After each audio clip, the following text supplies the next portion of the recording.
Welcome to The Story Keeper. Today, we open the pages of a timeless classic, The Wonderful Wizard of Oz by L. Frank Baum. Chapter 2. The Council with the Munchkins. She was awakened by a shock so sudden and severe that if Dorothy had not been lying on the soft bed, she might have been hurt.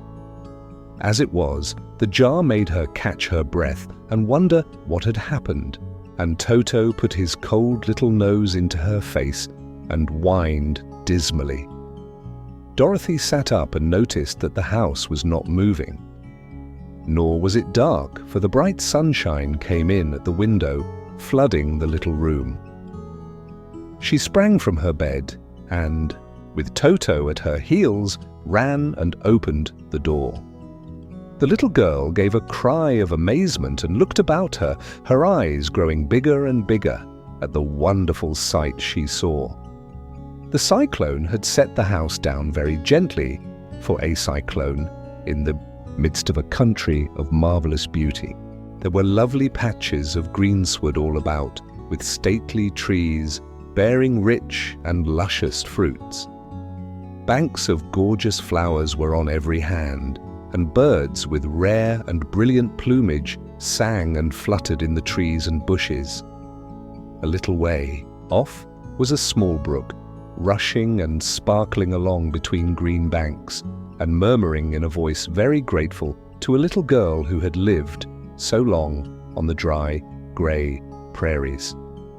While she stood, looking eagerly at the strange and beautiful sights, she noticed coming toward her a group of the queerest people she had ever seen.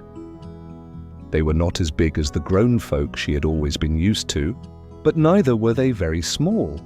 In fact, they seemed about as tall as Dorothy, who was a well-grown child for her age, although they were, so far as looks go, many years older. 3 were men and 1 a woman, and all were oddly dressed. They wore round hats that rose to a small point a foot above their heads, with little bells around the brims that tinkled sweetly as they moved. The hats of the men were blue. The little woman's hat was white, and she wore a white gown that hung in pleats from her shoulders. Over it were sprinkled little stars that glistened in the sun like diamonds. The men were dressed in blue, of the same shade as their hats, and wore well-polished boots with a deep roll of blue at the tops. The men, Dorothy thought, were about as old as Uncle Henry, for 2 of them had beards. But the little woman was doubtless much older. Her face was covered with wrinkles, her hair was nearly white, and she walked rather stiffly. When these people drew near the house where Dorothy was standing in the doorway, they paused and whispered among themselves as if afraid to come farther. But the little old woman walked up to Dorothy, made a low bow, and said in a sweet voice, "You are welcome, most noble sorceress, to the land of the Munchkins. We are so grateful to you for having killed the wicked witch of the East, and for setting our people free from bondage." Dorothy listened to this speech with wonder. What could the little woman possibly mean by calling her a sorceress and saying she had killed the wicked witch of the East? Dorothy was an innocent, harmless little girl who had been carried by a cyclone many miles from home, and she had never killed anything in all her life. But the little woman evidently expected her to answer, so Dorothy said with hesitation, "You are very kind, but there must be some mistake. I have not killed anything." "Your house did anyway," replied the little old woman with a laugh. "And that is the same thing. See," she continued, pointing to the corner of the house. "There are her 2 feet still sticking out from under a block of wood." Dorothy looked and gave a little cry of fright. There indeed, just under the corner of the great beam the house rested on, 2 feet were sticking out, shod in silver shoes, with pointed toes. "Oh dear! Oh dear!" cried Dorothy, clasping her hands together in dismay. "The house must have fallen on her. Whatever shall we do?" "There is nothing to be done," said the little woman calmly. "But who was she?" asked Dorothy. "She was the Wicked Witch of the East, as I said," answered the little woman. "She has held all the Munchkins in bondage for many years, making them slave for her night and day. Now they are all set free and are grateful to you for the favor." "Who are the Munchkins?" inquired Dorothy. "They are the people who live in this land of the East, where the Wicked Witch ruled." "Are you a Munchkin?" asked Dorothy. "No, but I am their friend, although I live in the land of the North." When they saw the Witch of the East was dead, the Munchkins sent a swift messenger to me, and I came at once.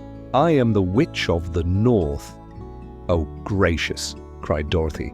"Are you a real witch?" "Yes, indeed," answered the little woman. "But I am a good witch, and the people love me. I am not as powerful as the Wicked Witch was who ruled here, or I should have set the people free myself." "But I thought all witches were wicked," said the girl, who was half frightened at facing a real witch. "Oh no, that is a great mistake. There were only 4 witches in all the land of Oz, and 2 of them, those who live in the north and the south, are good witches. I know this is true, for I am one of them myself, and cannot be mistaken. Those who dwelt in the east and the west were, indeed, wicked witches. But now that you have killed one of them, there is but one wicked witch in all the land of Oz, the one who lives in the west." "But," said Dorothy after a moment's thought, "Aunt Em has told me that the witches were all dead, years and years ago." "Who is Aunt Em?" inquired the little old woman. "She is my aunt, who lives in Kansas, where I came from." The Witch of the North seemed to think for a time, with her head bowed and her eyes upon the ground. Then she looked up and said, "I do not know where Kansas is, for I have never heard that country mentioned before. But tell me, is it a civilized country?" "Oh yes," replied Dorothy. "Then that accounts for it. In the civilized countries, I believe there are no witches left, nor wizards, nor sorceresses, nor magicians. But you see, the land of Oz has never been civilized, for we are cut off from all the rest of the world. Therefore we still have witches and wizards amongst us." "Who are the wizards?" asked Dorothy. "Oz himself is the great wizard," answered the witch, sinking her voice to a whisper. "He is more powerful than all the rest of us together. He lives in the city of emeralds."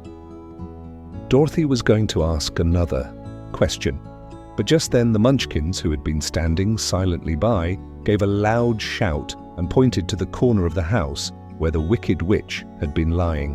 "What is it?" asked the little old woman, and looked and began to laugh. The feet of the dead witch had disappeared entirely, and nothing was left but the silver shoes. She was so old, explained the Witch of the North, that she dried up quickly in the sun. That is the end of her. But the silver shoes are yours, and you shall have them to wear. She reached down and picked up the shoes, and after shaking the dust out of them, handed them to Dorothy. The Witch of the East was proud of those silver shoes, Sidone of the Munchkins, and there is some charm connected with them, but what it is we never knew. Dorothy carried the shoes into the house and placed them on the table. Then she came out again to the Munchkins and said, "I am anxious to get back to my aunt and uncle, for I am sure they will worry about me. Can you help me find my way?" The Munchkins and the witch first looked at one another, and then at Dorothy, and then shook their heads. "At the east, not far from here," said one, "there is a great desert, and none could live to cross it." "It is the same at the south," said another, "for I have been there and seen it. The south is the country of the Quadlings." "I am told," said the third man, that it is the same at the west, and that country where the Winkies live is ruled by the wicked witch of the west, who would make you her slave if you passed her way.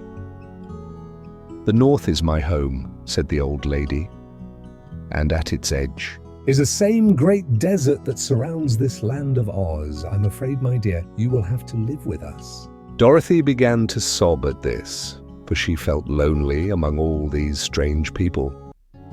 Her tears seemed to grieve the kind-hearted Munchkins, for they immediately took out their handkerchiefs and began to weep also. As for the little old woman, she took off her cap and balanced the point on the end of her nose, while she counted 1, 2, 3 in a solemn voice. At once the cap changed to a slate, on which was written in big white chalk marks, "Let Dorothy go to the City of Emeralds." The little old woman took the slate from her nose, and having read the words on it, asked, "Is your name Dorothy, my dear?" "Yes," answered the child, looking up and drying her tears. "Then you must go to the City of Emeralds. Perhaps Oz will help you." "Where is this city?" asked Dorothy.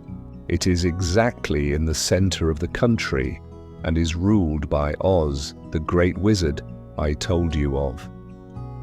"Is he a good man?" inquired the girl anxiously. "He is a good wizard. Whether he is a man or not, I cannot tell, for I have never seen him." "How can I get there?" asked Dorothy. "You must walk. It is a long journey through a country that is sometimes pleasant and sometimes dark and terrible. However, I will use all the magic arts I know of to keep you from harm." "Won't you go with me?" pleaded the girl, who had begun to look upon the little old woman as her only friend. "No, I cannot do that," she replied, "but I will give you my kiss." And no one will dare injure a person who has been kissed by the Witch of the North. She came close to Dorothy and kissed her gently on the forehead. Where her lips touched the girl, they left a round, shining mark, as Dorothy found out soon after.